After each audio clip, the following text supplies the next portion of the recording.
The year was 1834. Behind the tall iron gates of the royal palace in Madrid, silence had fallen. The king was dead. But death did not bring peace, not to the palace, not to the country, and certainly not to those who had known him. Inside the dark velvet chambers where Ferdinand VII's body lay cold, something darker than death still lingered, the weight of a lifetime soaked in shame, cruelty, and secrets no one dared to speak aloud. Spain had buried kings before. It had weathered wars, plagues, and the fires of revolution, but nothing had prepared it for the long nightmare that had been Ferdinand's rule. For nearly 2 decades, the country had lived under the shadow of a man both terrifying and pitiful, a man born into a legacy of power and deformity, raised in a palace of incest and lies, and driven not by vision or virtue, but by a private torment that he turned into a national disaster. He had arrived in the world already cursed, born to a royal bloodline so riddled with inbreeding that madness and malformation were practically written into its genes.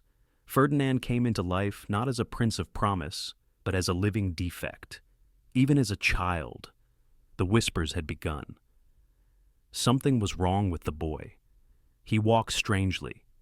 He kept to himself. He stared too long, flinched too hard.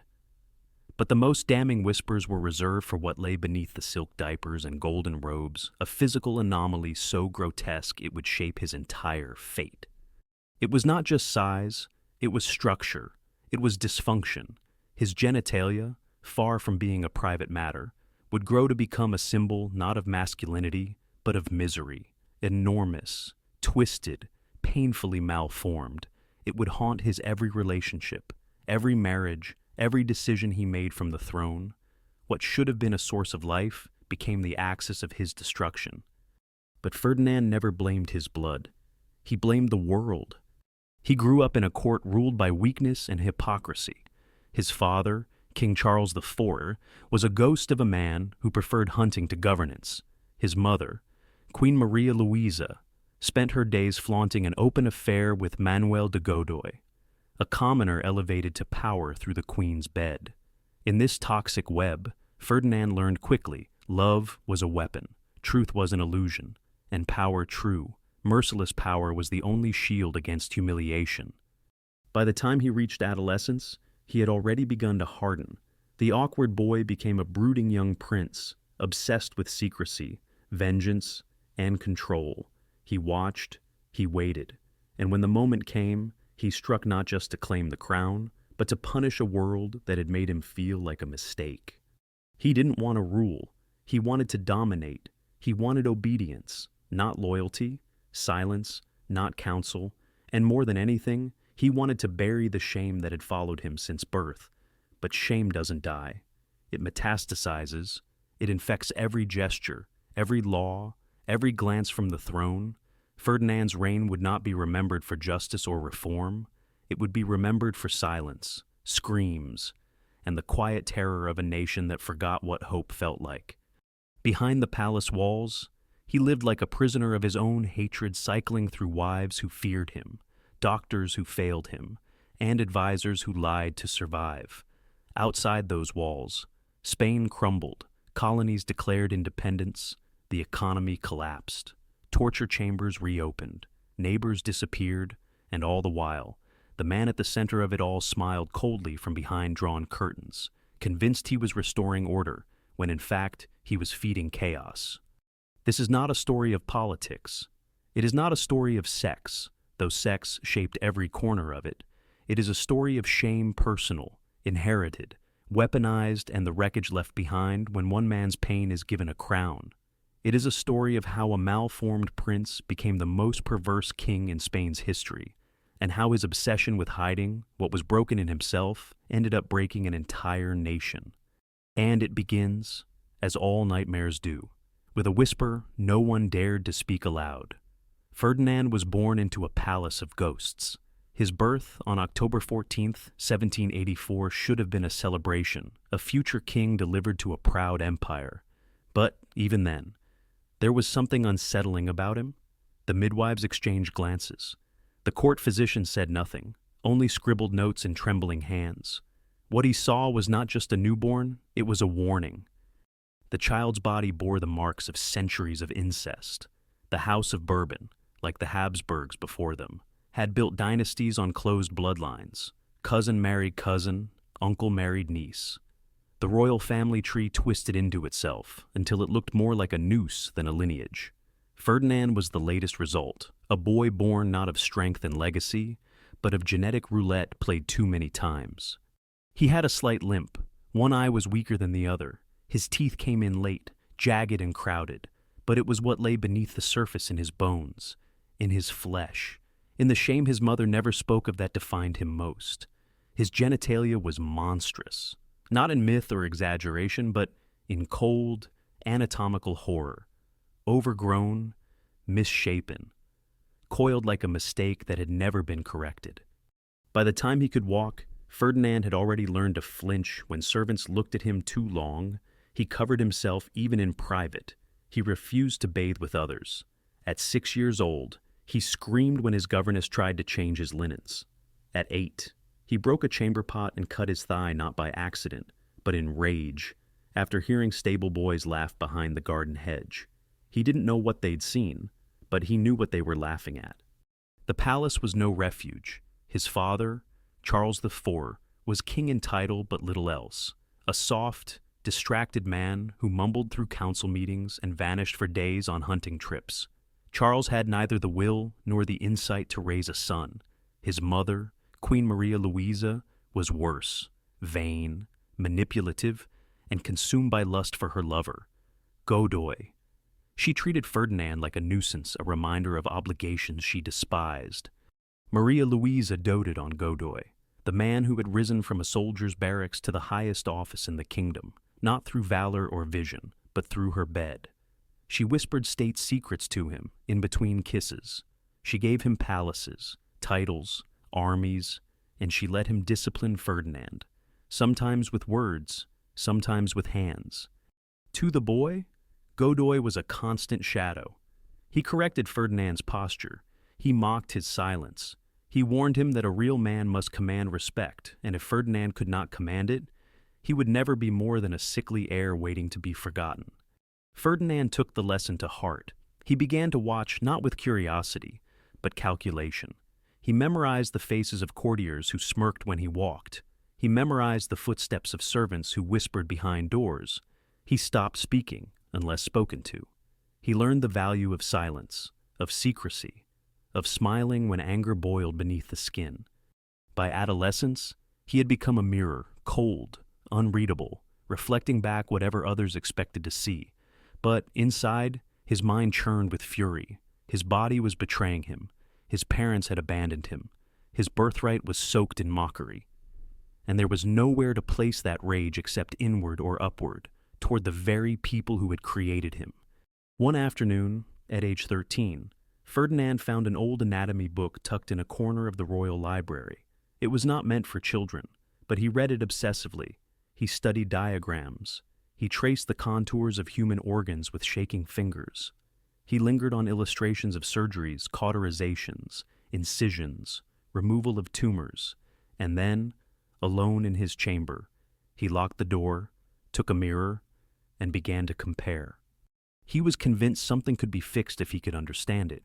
He could change it. He tried bandages. He tried pressure. One night, he used a blade. The wound was shallow, but the pain seared through him like fire.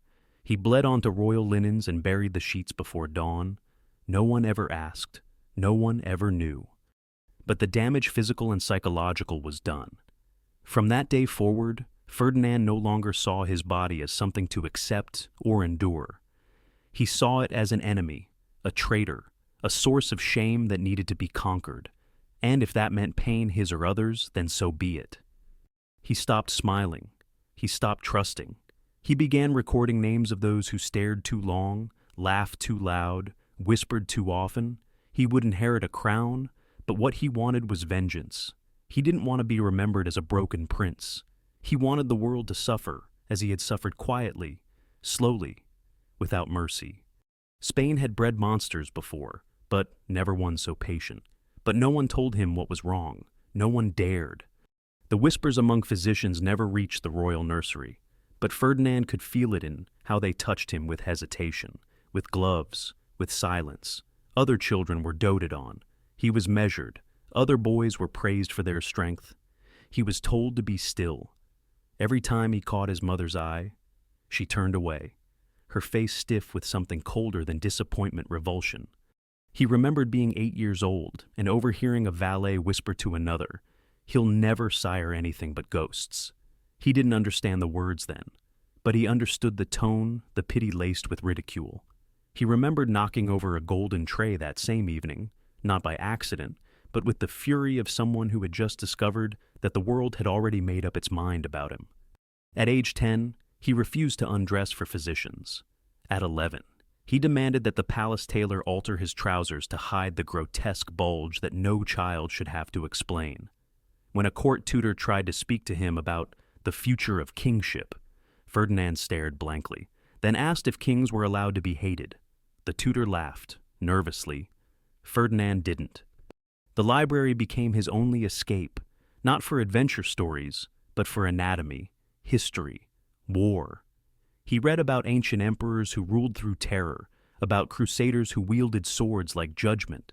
He took notes. He underlined passages about fear. He didn't want to be admired. He wanted to be untouchable. His loneliness became armor. He rejected affection, flinched at kindness.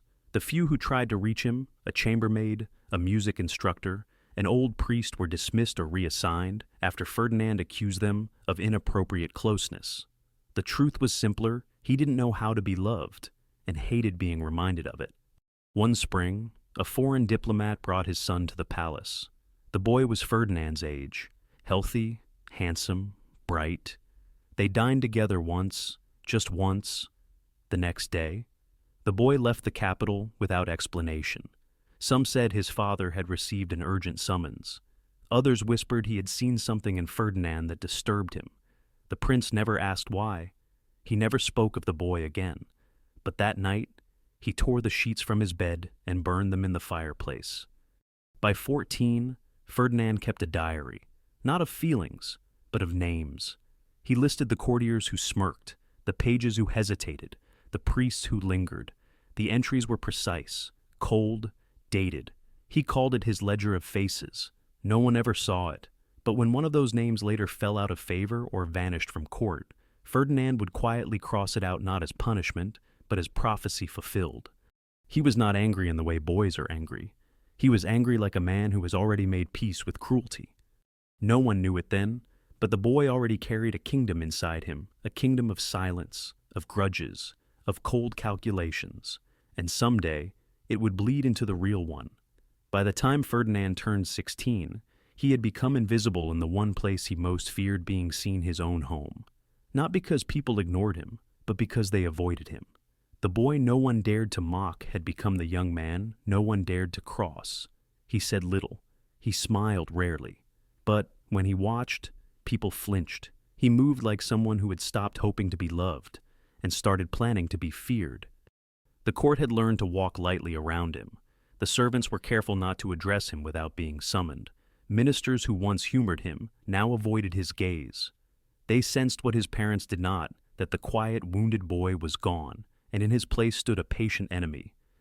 Godoy, however, did not sense it.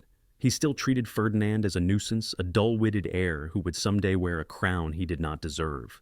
Godoy saw himself as the real power in Spain, the queen's lover, the king's confidant, the country's de facto ruler. He was arrogant, decadent, and increasingly blind. He threw lavish parties while the economy crumbled. He posed for portraits in armor he never wore. He surrounded himself with flatterers, mistresses, and men who owed their fortunes to his rise. And through it all, Ferdinand watched from the shadows, recording every name, every insult, every indulgence. Spain, meanwhile, teetered on collapse. Napoleon's France loomed over Europe, consuming kingdoms like wildfire. In Madrid, the people starved while Godoy struck deals to keep his power secure. And Ferdinand, sensing opportunity, began to move not in anger, but with the cold precision of a surgeon. He started by cultivating allies, not nobles, but bureaucrats, not generals, but secretaries, men who had been overlooked, disrespected, passed over by Godoy's glittering elite. He offered them something no one else had: a future. One by one, they pledged loyalty, quietly, anonymously, completely.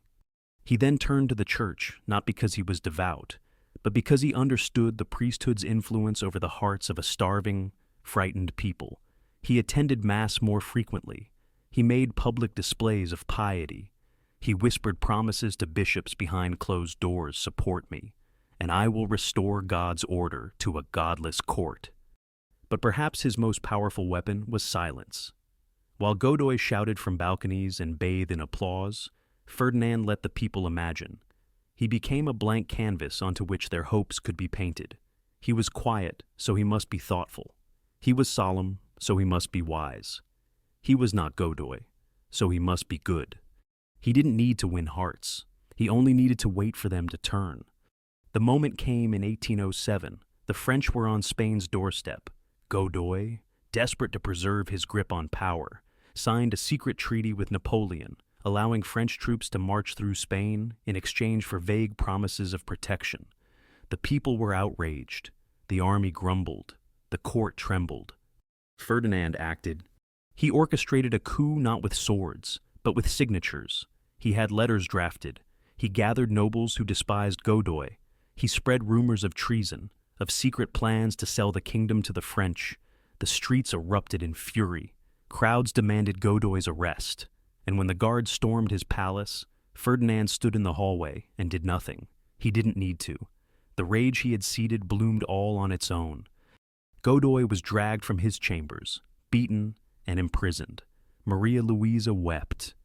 Charles IV panicked, and Ferdinand, the silent heir, walked into the throne room not as a son, but as a conqueror. The old king abdicated days later. Spain now belonged to Ferdinand VII. But what should have been a triumph felt strangely hollow. His body was still broken. His mind was still tormented, and the cheers of the crowd felt like mockery wrapped in applause. They didn't know him. They only knew what he wasn't. Not Godoy, not Charles, not the past. They hadn't yet seen what he was about to become. Because now, for the first time, Ferdinand had what he had always craved: power. And with power came the freedom to strike not just at enemies, but at the world itself. He would not be mocked again. He would not be questioned. He would not be laughed at by courtiers, wives, or nations. He had suffered in silence for too long. Now it was Spain's turn to suffer in silence under him. But Ferdinand didn't rise with swords or shouts. He rose by waiting and remembering. What Godoy never realized was that the boy he once dismissed had grown into a man who never forgot. Ferdinand had learned to breathe beneath insult, to study under humiliation. And now, in his 20s, he understood that control wasn't seized in public. It was built in whispers. His first target was the palace staff. He began replacing his personal servants with men he had known since childhood, sons of minor nobles, debtors from disgraced families, men who owed him everything. He did it slowly, quietly, with small favors and quiet promotions. No one noticed until it was too late. By then, his rooms were filled not with eyes, but with ears that listened for him and reported only to him. Then he moved to the secretaries. He began requesting reports from lower-level scribes, pretending to take interest in the workings of the court. What he was really doing was mapping the veins of power: who answered to whom, which ministers stalled, which signatures came with delay. He started planting false memos, small errors, invented figures just to see who would leak them. And when the leaks came, he smiled, not because he had caught traitors, but because he had confirmed what he already believed: no one could be trusted. The clergy came next. He donated land to monasteries. He commissioned religious artwork. He had masses sung in his name for no apparent reason. It wasn't piety, it was presence.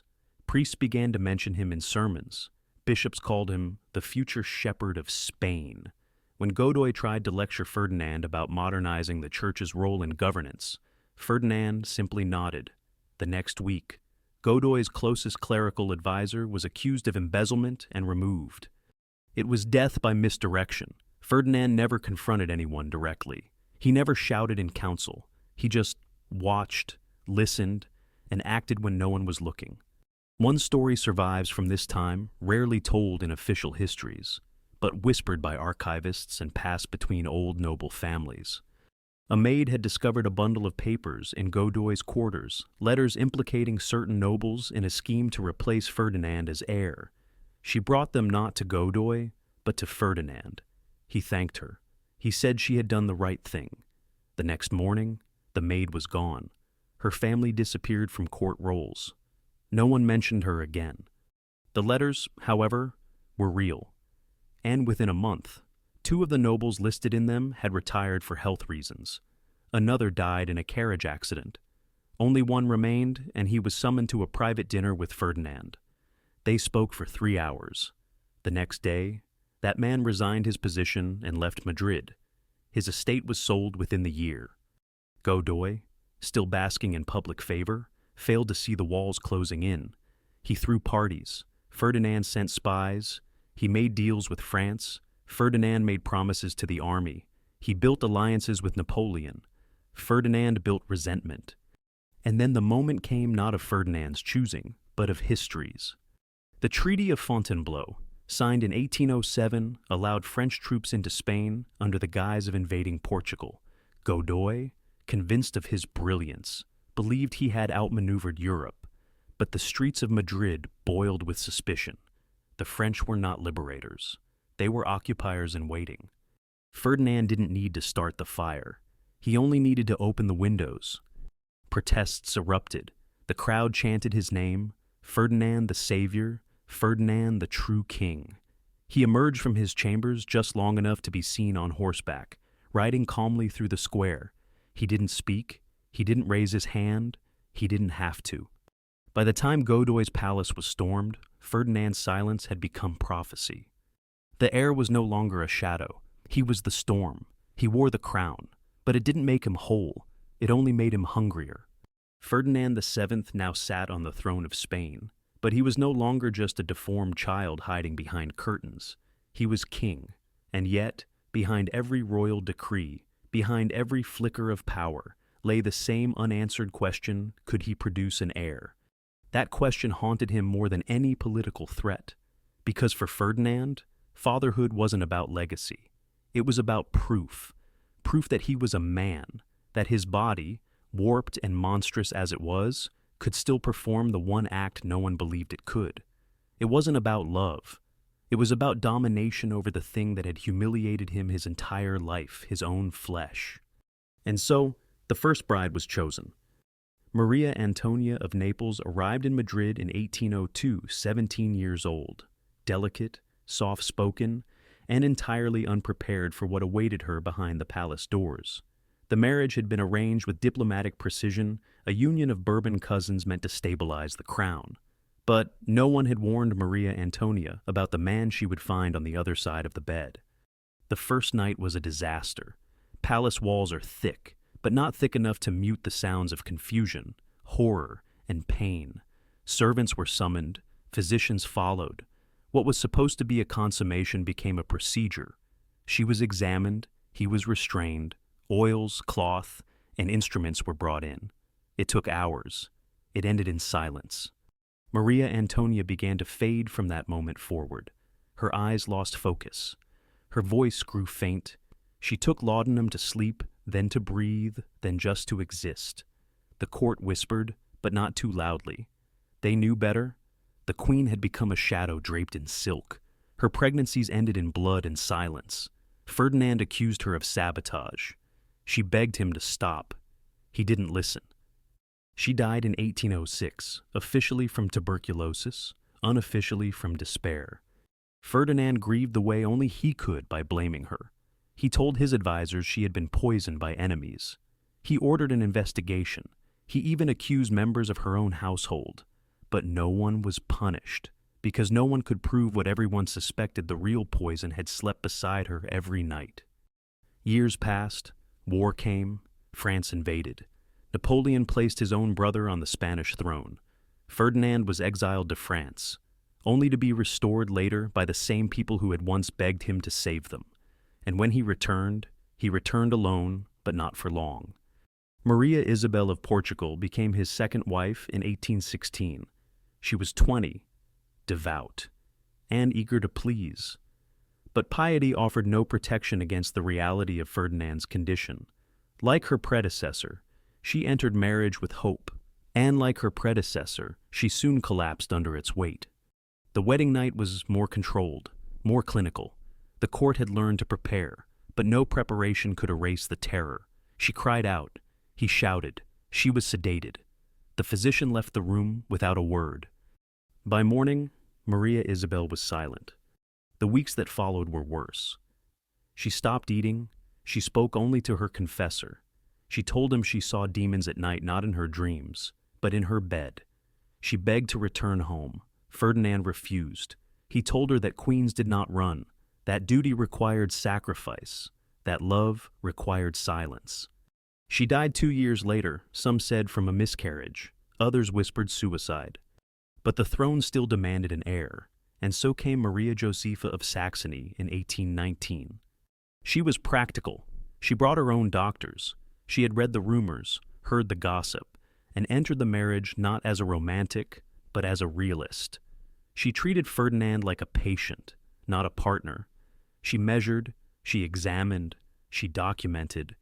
For a time, this arrangement worked as well as such a thing could. The court held its breath. The physicians crossed their fingers. Then, finally, the impossible Maria Josepha became pregnant. For 9 months, Ferdinand transformed. He ordered churches to pray. He made offerings. He whispered to the child through the queen's belly. For once, he seemed gentle. But the child was born premature. It died within hours. Maria Josepha collapsed with fever and infection. She died 3 weeks later. Ferdinand refused to accept it. He kept her body under guard. He ordered doctors to revive her. He slapped a nurse who wept beside the corpse. He spoke to the body for days, waiting for a miracle that never came. The throne was now stained with silence and loss, but Ferdinand refused to surrender. In 1829, he married again for the 4th and final time. Maria Cristina of Naples, much younger, clever, and already pregnant not with his child, but with another man's. The arrangement was cynical. Ferdinand needed an heir. She needed protection. Their marriage was theater. She played the role of a devoted queen. He pretended to believe her lies. And in between the silences, Isabella was born, the girl who would someday be crowned, though her blood carried none of Ferdinand's torment. But Ferdinand tried anyway. He attempted to sleep with Maria Cristina over and over. The palace once again echoed with forced ceremony. He took potions, used devices, consulted mystics. Nothing worked. Age and deformity had overtaken him. But worse than the failure was the paranoia. He began to suspect Maria Cristina of plots, of betrayal, of mockery. He had her watched. He had her letters read. He drilled holes in the walls to hear her breathe at night. He raged when she left a room too quickly. He scowled when she smiled too long. She endured it barely, because she knew, as everyone in the palace knew, that Ferdinand's reign was nearing its end. His body was rotting. His mind was unraveling. And yet the need, the hunger to prove himself burned hotter than ever. 4 queens, 4 tragedies, and still, the throne remained childless in his eyes. Because Ferdinand VII had never truly wanted children. He wanted witnesses to his pain. Ferdinand didn't seek love. He sought submission. He didn't want a wife. He wanted to witness someone who would stare directly into the grotesque truth of him and still stay. But they never stayed long. Maria Antonia had been trained in diplomacy, not suffering. Her tutors prepared her for politics, protocol, courtly smiles. No one prepared her for a wedding night that would begin with medical equipment. No one told her that consummation would require the assistance of 3 royal physicians, or that her husband's touch would feel more like a punishment than passion. She wept, not because she was weak, but because she realized she was not marrying a man, but a wound. Ferdinand took her tears as betrayal. He accused her of manipulation, of pretending to be shocked for sympathy. He once shouted at her during Mass, accusing her of mocking the will of God. Servants were forbidden from looking at her directly. She was isolated from the court, allegedly for health reasons. But it wasn't health, it was silence. She wrote letters to her family in Naples. Only some arrived. One that did survive described her nights as sleepless prisons and her husband as a soul made of knives. After a second miscarriage, she stopped writing altogether. The rumors of poison grew louder after she died. Some said Ferdinand ordered it, others said she welcomed it. No one investigated. Her body was embalmed and buried within 24 hours. Ferdinand declared a month of mourning and spent it alone, rereading her medical files. Years later, in a locked drawer, one of her nightgowns was found, stained with laudanum and blood. Folded inside was a note with 3 words, "I am not mad." Then came Maria Isabel, wide-eyed, devout, and nearly trembling from the moment she arrived in Madrid. She had been told her marriage was a divine mission, that God had chosen her to help redeem the king. What she learned, quickly and painfully, was that even God didn't enter his bedroom. Ferdinand treated her like a reluctant priest treats a blasphemer. He alternated between cold politeness and violent outbursts. He asked her if she had prayed enough before touching him. He accused her of bringing demons into the bedchamber.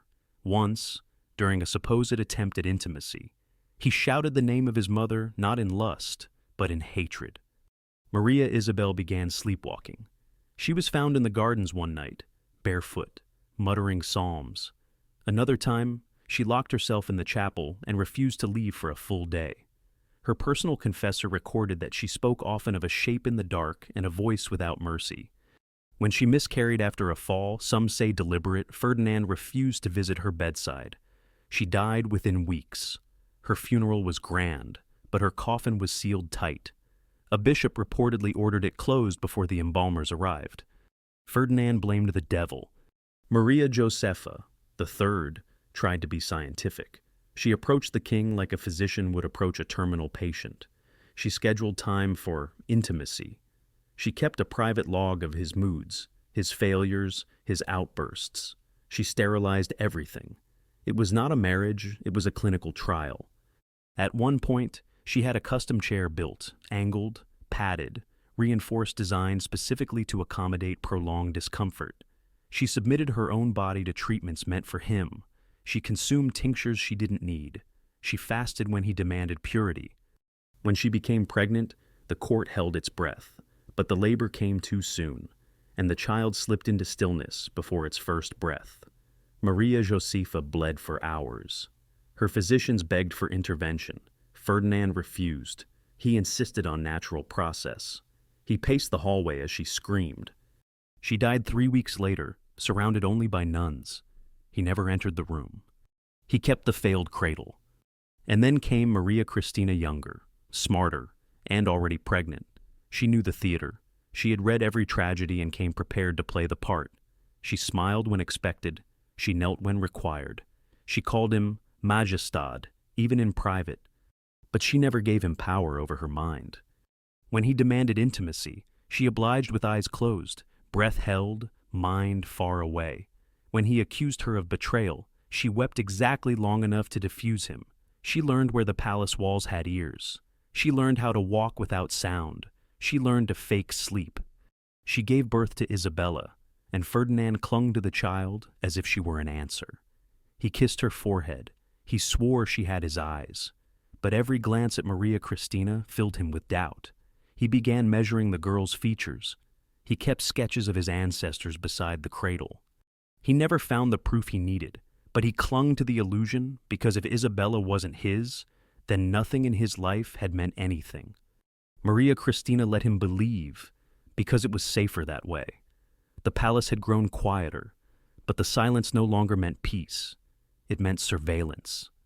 By the 1830s, Ferdinand VII was no longer a man trying to hide his shame. He was a sovereign demanding that everyone share it. His face, once pale with insecurity, had hardened into a mask. The boy who used to flinch at glances now glared down at generals, bishops, ministers. He didn't want respect. He wanted obedience. And if he couldn't inspire love, he would command fear.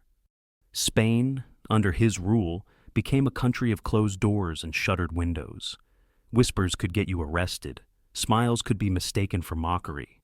Families vanished in the night, and no one ever asked why, because everyone already knew.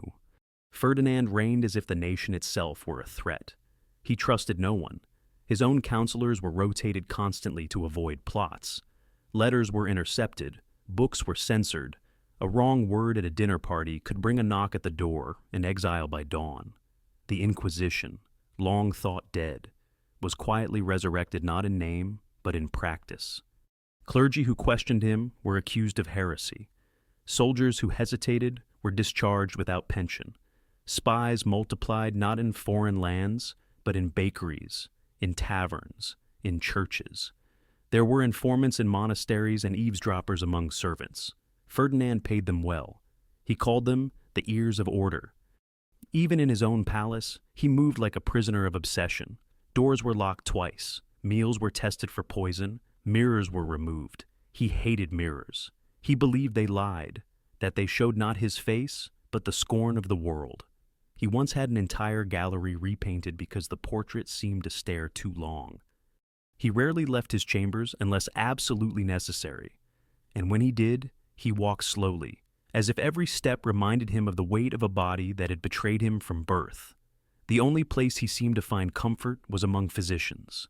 He summoned them constantly. He had his pulse taken 10 times a day. He tested new medications, ointments, compresses. Most had no effect, but trying gave him control, and control was the only thing left between him and collapse. His obsession with his body became national policy. He funded bizarre medical experiments. Alchemists were paid to invent cures for impotence. Clerics were bribed to bless tinctures. One doctor was given a noble title after claiming he could retrain Ferdinand's nerves through copper vibration. Another was jailed for suggesting the king's problem was not of the flesh, but of the mind. Ferdinand had no tolerance for suggestions of madness. To imply he was mentally unwell was to court disappearance, but even his most loyal aides could see the decline. He spoke to himself. He forgot names. He issued contradictory orders. One day he demanded a new census. The next, he claimed the people didn't exist. And yet he clung to power with a ferocity that shocked even his enemies. When liberal factions rose in protest, demanding a constitutional monarchy, he crushed them with iron. He reinstated secret tribunals. He authorized torture. He called for mass arrests. Even children were taken from their families if their parents were suspected of dissent. He called this period the Decade of Order. Historians call it the Decade of Terror. But to Ferdinand, it all made sense. He wasn't punishing a country. He was protecting it from the same chaos, betrayal, and laughter that had once torn his own soul apart. Every execution, every imprisonment, was a brick in the fortress he was building against humiliation. And behind all of it, one obsession burned brighter than any other: his legacy. He ordered statues. He rewrote royal decrees to emphasize his wisdom and strength. He had artists portray him taller, stronger, more virile. One sculptor was threatened with exile for making his chest look too narrow. Every mention of failure was scrubbed from public records. Every critic was silenced. But truth has a way of leaking through even the thickest walls. The people knew. They didn't say it aloud, but they knew. They saw the queen's haunted eyes. They heard the absence of children in the royal nursery. They noticed how couriers left the palace with more urgency than they arrived. They knew that their king, for all his talk of order, was a man unraveling from within. Ferdinand, however, didn't see unraveling. He saw enemies in the air, in the walls, in the eyes of his advisors. He kept a knife beneath his pillow. He demanded night patrols of his own chambers. He accused a footman of plotting to replace his medicine. He had the man whipped, then forced him to continue serving, to watch him drink every drop. The palace became a theater of fear. Every gesture was rehearsed, every word measured. People bowed more deeply, spoke more softly, left rooms more quickly. The king who once trembled beneath sheets was now the nightmare others feared to wake. And yet, for all his power, his rituals, his punishments, Ferdinand remained what he had always been, a man at war with his own reflection. And the longer he ruled, the more that war consumed everything around him. Spain no longer had a king. It had a wound that would not close. The king no longer ruled from a throne, he ruled from a locked room. By 1831, Ferdinand had transformed the royal palace into a fortress of paranoia. Mirrors were removed, portraits were draped in cloth, servants were changed weekly. Even the air in his chambers felt watched. He once accused the breeze from an open window of being suspicious. He had long abandoned audiences. Ministers were summoned in pairs, never alone, never without a guard, and never allowed to speak unless asked. When they did speak, it was with measured tones, practiced phrasing, and eyes fixed not on the king's face but somewhere just above his shoulder. No one knew what version of Ferdinand they would meet on any given day. Sometimes he was lucid, quoting scripture and political philosophy with alarming clarity. Other times, he spoke in fragments, half in prayer, half in orders. Once, he demanded a full military report from a general who had died 3 years earlier. When informed of the man's death, Ferdinand nodded and whispered, "Then bring me his son." There was no son. He believed the walls had ears, so he had the walls opened, literally. Masons were brought in to tear down entire sections of plaster just so he could peer inside. He once forced a bishop to swear an oath over a section of bricks, convinced that the devil's breath had been sealed within them. His surveillance apparatus, already bloated, metastasized. He created a network of secret watchers known unofficially as Los Invisibles, the Invisibles. They were not soldiers or officials. They were tailors, bakers, porters, choir boys, men and women given coin, instruction, and silence. Their job was simple: listen. If someone in Madrid mentioned the king's name above a whisper, a neighbor knew. If a merchant criticized taxes, his license disappeared. If a priest hinted that God might favor the poor, the pulpit was taken by another, more agreeable voice by next Sunday. Entire villages began to censor themselves. Public celebrations avoided royal references. Children were taught to bow to portraits. In one schoolhouse, a teacher was flogged for drawing the king with a frown. She had not meant disrespect, the charcoal simply smudged, but someone reported it. The prisons overflowed, not with rebels, but with citizens who failed to smile. Ferdinand called this stability. He claimed his enemies were foreign agents, radicals, heretics, but his true enemy was always the same: the past. Every law he passed, every purge he ordered, was a strike against the world that had once laughed at him. He restored the Santa Hermandad, a medieval police order long thought obsolete. Their job wasn't to catch criminals, it was to remind people that they were being watched. They wore black uniforms, rode on black horses, and carried scrolls instead of swords, lists of names, dates, and reasons. But the reasons were always vague: suspected sympathy, unwholesome demeanor, failure to display proper awe. The Inquisition wasn't back in name, but it was back in spirit. His obsession with control extended to time itself. Clocks in the palace were calibrated twice a day, not to match one another, but to match his pulse. When his heartbeat was fast, time sped up. When it slowed, time stood still. No one questioned it. Secretaries simply redated documents. He forbade certain colors in court. Green reminded him of decay, purple of bruises, yellow of the French. One noble was stripped of his title for wearing violet gloves. The king claimed it was a mockery of divine wounds. Outside, Spain continued to rot. The treasury bled coin to fund useless rituals. Colonies broke free, one by one. Foreign diplomats began to refer to Madrid as the echo chamber. Nothing got in, nothing got out. Even trade slowed. No one wanted to deal with a kingdom that had become a paranoid shrine to its own humiliation. Foreign visitors who were granted an audience were instructed never to address the king directly. One ambassador was expelled after bowing too low. Another was accused of cursing the king by coughing during a hymn. A third, upon returning to his home country, simply wrote, "The king is not mad, the kingdom is." But Ferdinand believed it was working. He believed he had brought peace. He believed Spain feared him and therefore loved him. And in a way, he was right. Because when a man controls your silence, your hunger, your dreams, and even your thoughts, you do not think of rebellion. You think of survival. And in the Spain of Ferdinand VII, Survival meant pretending that everything was normal, even as the country sank into madness beneath a crown that had long ceased to shine. Ferdinand's body failed before his throne did. By 1832, the king was a shadow of the man he once pretended to be. His legs swelled. His breath came in short, ragged bursts. His spine ached from years of failed procedures, from crude braces meant to align his force, from secret surgeries performed without record. His skin thinned like paper. He bled easily. He bruised from whispers. His physicians no longer promised cures.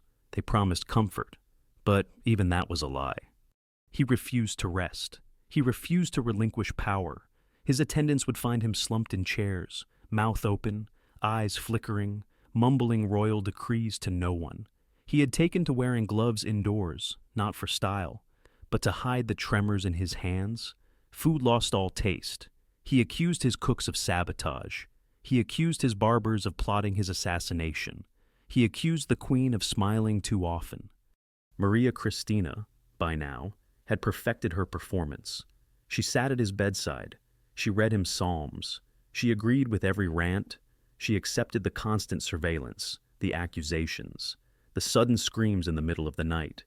But in her eyes behind the mask of obedience, she waited. She knew her time was coming. In public, Ferdinand clung to ritual. He appeared at court less frequently, but when he did, it was with great spectacle. He wore heavy robes to disguise his frailty. He walked flanked by guards, not for protection, but to hold him upright. He waved with mechanical precision, like a puppet mimicking a memory. Behind palace walls, however, the truth was unavoidable. His lower body had begun to fail completely. He required assistance to relieve himself. He no longer slept through the night. His voice cracked mid-sentence. His mind wandered between paranoia and painful lucidity. But even in his decline, one obsession remained the bloodline. His daughter, Isabella, was 5. She was bright, observant, and already the subject of court rumor. Everyone knew she wasn't his, but no one dared say it aloud. Maria Cristina had secured her future the moment she placed the child in Ferdinand's arms and said, "She is yours." He had believed her, or needed to, because the alternative was too much to bear that, after 4 wives, after all the pain, all the effort, all the prayers and punishments and pills and priests, his line would end with him, that his body had won, that his shame had erased his legacy. So, in 1833, Ferdinand issued the Pragmatic Sanction, a law abolishing the Salic rule of succession and allowing Isabella to inherit the crown. It was his final gamble, a public declaration that his daughter, legitimate or not, would rule. He signed the document with a shaking hand. Then he wept. The backlash came quickly. Hardline conservatives, who had spent decades justifying Ferdinand's cruelty as the will of divine monarchy, turned on him. They saw the sanction as a betrayal, an act of desperation, a political blasphemy.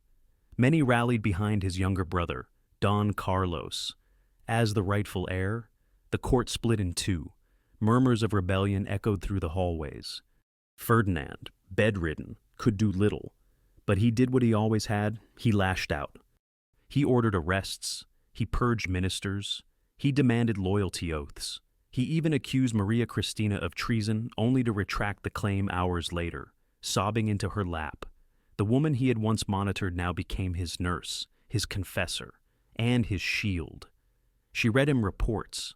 She lied to him sweetly. She told him the people still loved him. He died on September 29th, 1833, in a room filled with shadows and silence. His final hours were not noble. He thrashed. He screamed. His lungs filled with fluid. His skin turned gray.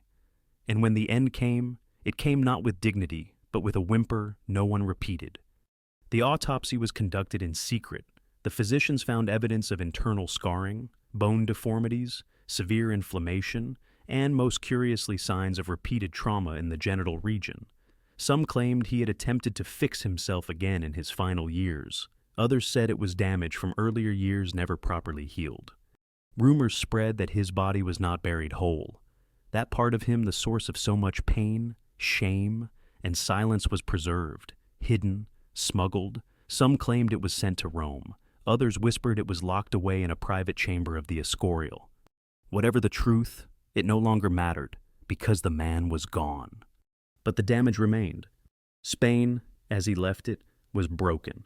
The economy was wrecked. The colonies in Latin America were lost. The church was divided. The army was split. And at the heart of it all, a little girl now wore the crown, a child caught between two camps, those who believed in her blood and those who believed in revenge.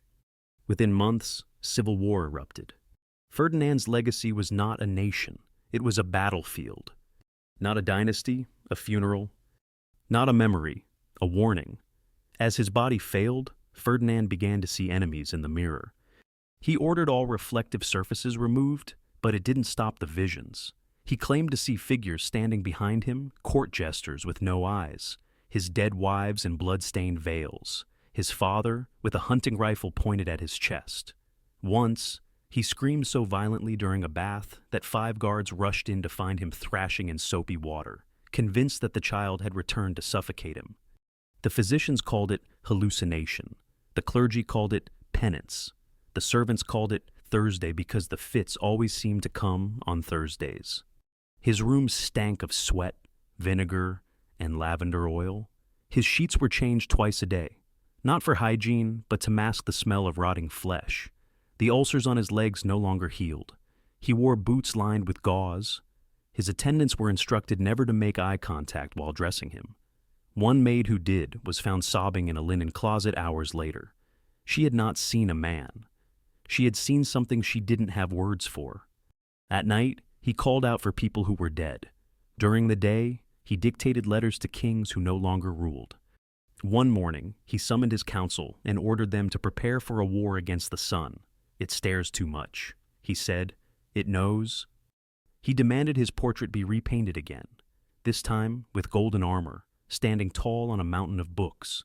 When the painter submitted a draft, Ferdinand asked why there was no sword. The artist explained that the king's hand had been painted in a gesture of peace. Ferdinand had the man's workshop burned. By the summer of 1833, he no longer left his bed. His speech was slurred, his pupils uneven, his fingers curled inward. Maria Cristina was now regent in all but name. She signed documents with his ring. She spoke with his voice. She smiled through clenched teeth. The palace held its breath. Ministers plotted succession plans in whispers. Nobles rewrote loyalties in ink, invisible to the moment. Isabella, barely 3 years old, was escorted everywhere by guards who no longer knew whether they were protecting her or watching her. And Ferdinand, the source of it all, decayed one breath at a time. He grew obsessed with the smell of paper. He demanded scrolls of old laws be brought to his room so he could inhale them. He claimed they smelled like legacy. He began sleeping in 2-hour shifts, waking up to write proclamations that made no sense. One such order declared Monday a sacred day to be observed in silence. Another banned the letter X from all state correspondence. The priests refused last rites twice, not out of hatred, but confusion. One believed Ferdinand had already died days earlier, and they were speaking to a shell. Another wept and confessed to fellow clergy that he feared the king would die into something worse. On September 29, 1833, the final breath came, not with drama, but exhaustion. Maria Cristina closed his eyes. The physicians nodded. The guards stepped outside. A strange quiet fell over the palace, not of grief, but of disbelief. The storm had ended, but the damage was still echoing in the walls. The autopsy was classified immediately, but details leaked, as they always do. What they found was a body twisted by decades of self-inflicted torment. Bones refused from childhood injuries never treated. Intestinal scarring from ingesting mercury-based tonics. Tissue damage in the groin from repeated compressions possibly self-applied. One physician described the internal organs as a battlefield of failed miracles. Then there was the matter of preservation. A small team, trusted, discreet, was summoned to perform a procedure never written in official records. It involved the removal, preparation, and sealing of one specific organ. The reason unclear. Some said it was a morbid curiosity. Others claimed it was a secret Vatican request. Most believe it was Ferdinand's final order, his way of proving, even in death, that he had been more than rumor.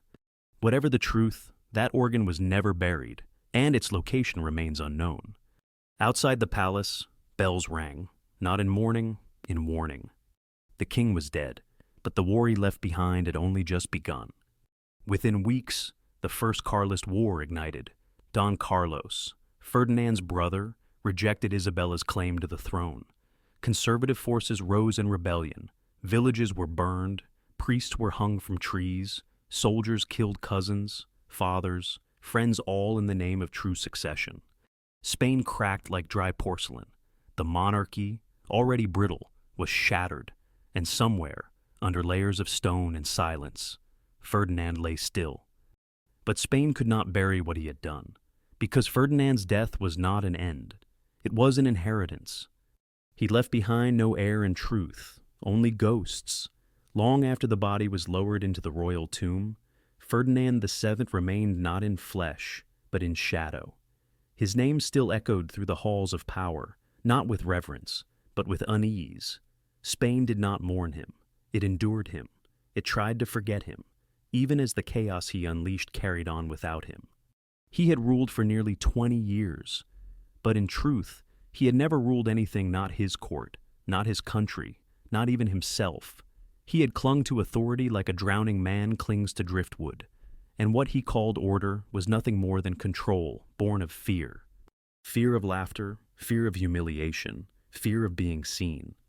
The boy born into shame became a man who imposed it. He silenced his wives. He imprisoned his people. He buried truth beneath titles, medals, and myths. But no amount of laws or soldiers could conceal the wound at the center of his reign, that everything he built was meant to hide the thing he hated most, himself. Ferdinand VII wasn't a tyrant in the traditional sense. He didn't conquer new lands. He didn't wage glorious wars. He didn't inspire poems or statues. He ruled like a scar, something you cover, something you hope no one notices, something that still aches in the dark. His greatest legacy was not a child, not a law, not a victory. It was a question: what happens when a man who cannot face his own reflection is handed the power to reshape the world around him? The answer is Spain hollowed, divided, ashamed. He left behind a daughter whose bloodline was debated in whispers, a queen widow who had survived by pretending, a brother ready to ignite a civil war, and a country too exhausted to cry. History likes to remember kings by their triumphs, but Ferdinand left none. His memory lingers only because of what he took, not just from the people he ruled, but from what Spain might have become without him. He did not lead a nation forward. He dragged it backward into superstition, silence, and suffering. He was not the most powerful king. He was not the most intelligent king. He was the most damaged king.